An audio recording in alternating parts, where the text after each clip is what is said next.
एक बार फिर से आप सभी भाइयों, सभी बहनों, सभी मित्रों का एक बार फिर से स्वागत है आज की इस वीडियो में।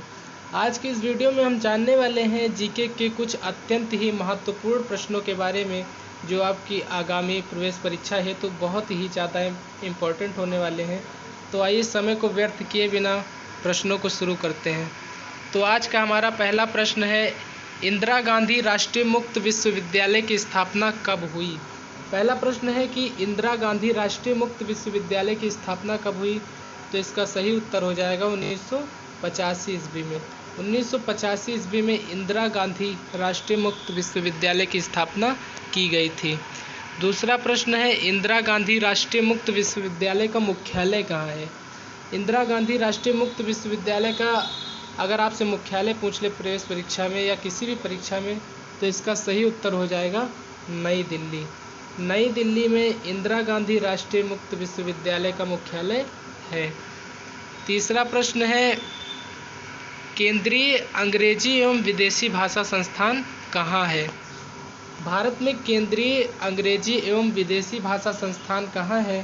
तो इसका सही उत्तर हो जाएगा हैदराबाद। हैदराबाद में केंद्रीय अंग्रेजी एवं विदेशी भाषा संस्थान है। चौथा प्रश्न है, भारतीय पशु चिकित्सा अनुसंधान संस्थान कहाँ स्थित है? भारतीय पशु चिकित्सा अनुसंधान संस्थान कहाँ स्थित है? तो इसका सही उत्तर हो जाएगा इज्जतनगर। इज्जतनगर में भारतीय पशु चिकित्सा अनुसंधान संस्थान स्थित है।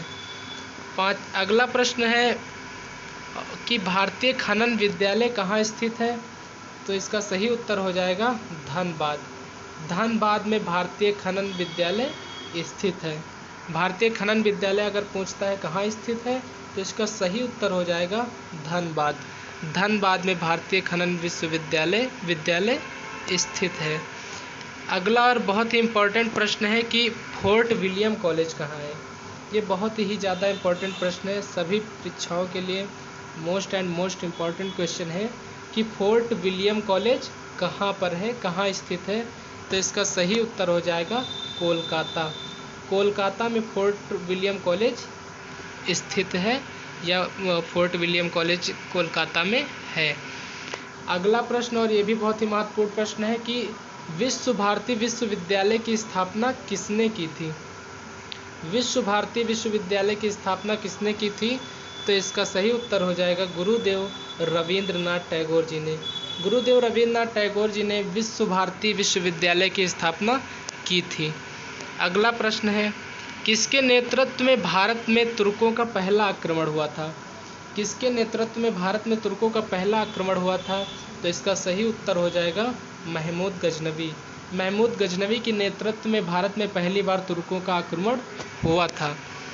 अगला प्रश्न है, वर्धमान ट्रॉफी किस खेल से संबंधित है? वर्धमान ट्रॉफी किस खेल से संबंधित है?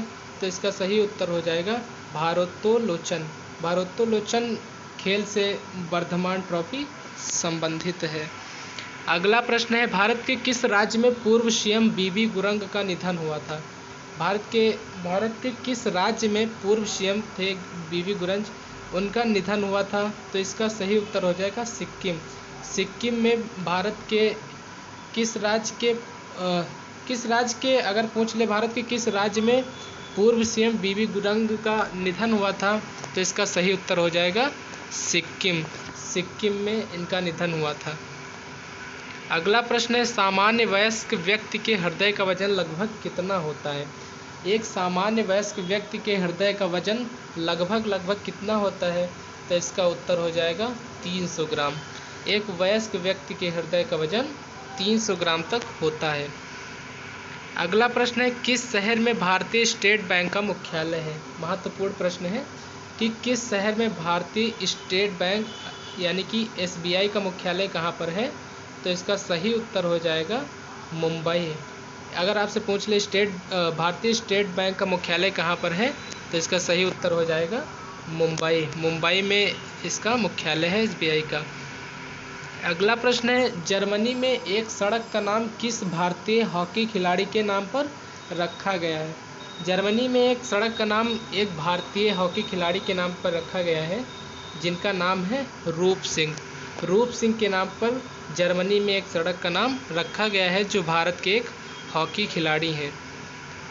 अगला प्रश्न है, बाल गंगाधर तिलक, बिपिन चंद्र पाल तथा लाला लाजपत राय किस पार्टी के अत्यंत प्रमुख नेता थे?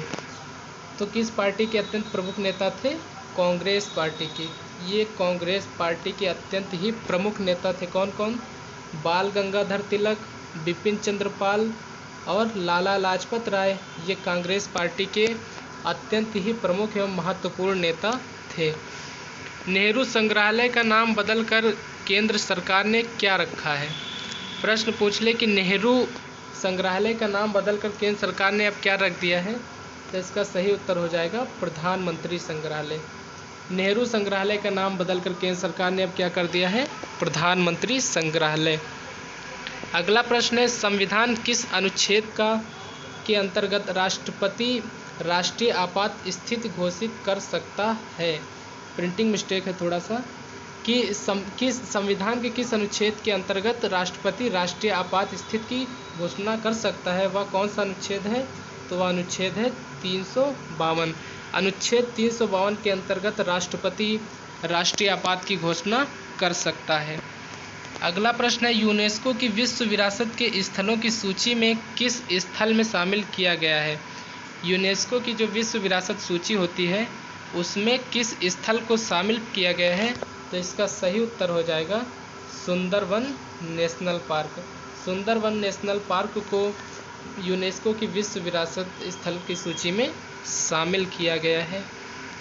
अगला प्रश्न है, शिक्षा में सुधार हेतु ब्रिटिश सरकार ने सैडलर आयोग कब नियुक्त किया?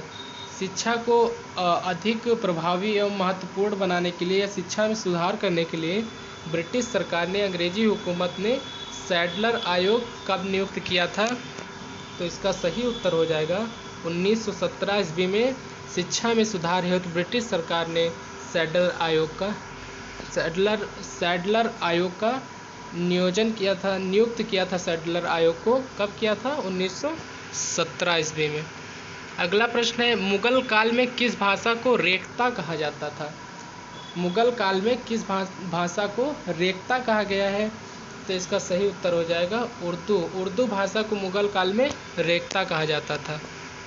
अगला प्रश्न है, भारत की किस भाषा को इटालियन ऑफ द ईस्ट कहा जाता है? अत्यंत महत्वपूर्ण प्रश्न है, टिक लगा लीजिए कि भारत की किस भाषा को इटालियन ऑफ द ईस्ट कहा जाता है?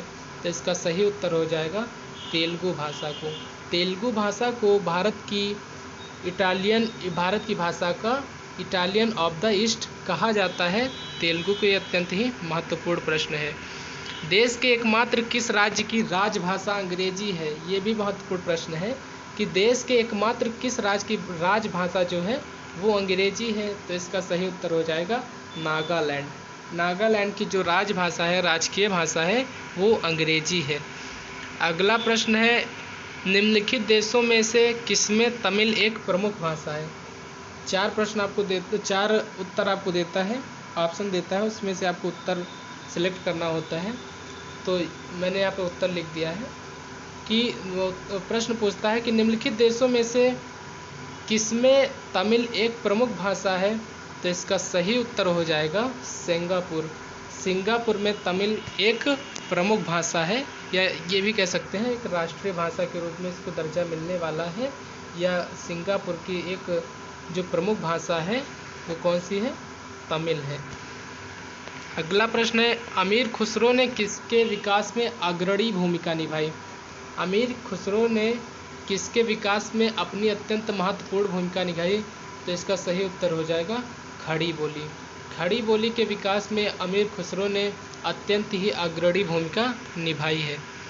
अगला प्रश्न हो जाएगा और अंतिम प्रश्न है कि त्रिपुरा की राजभाषा क्या है? त्रिपुरा की राजकीय भाषा क्या है या त्रिपुरा की राजभाषा क्या है?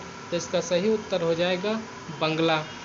तो आज की इस वीडियो में फ़िलहाल इतना ही। मिलते हैं एक नई वीडियो के साथ, तब तक के लिए जय हिंद, जय भारत।